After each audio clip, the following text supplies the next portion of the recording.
Oi pessoal, bom dia a todos, como que vocês estão? Aqui comigo está tudo na paz, graças a Deus. Um dia muito maravilhoso, um sábado abençoado. Quero desejar para vocês um bom final de semana, um sábado muito abençoado a todos. Que o nosso Deus venha abençoar o sábado de cada um de vocês.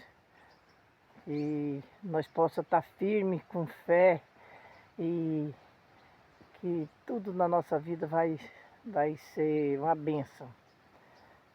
E é isso aí, vocês tenham um dia abençoado, Deus abençoe a família de cada um de vocês, o trabalho de vocês, até a viagem que alguém for viajar, que Deus abençoe a viagem. Que nosso Deus abençoe os passos de cada um de vocês. É isso que desejo a todos os meus seguidores. Um abraço a todos.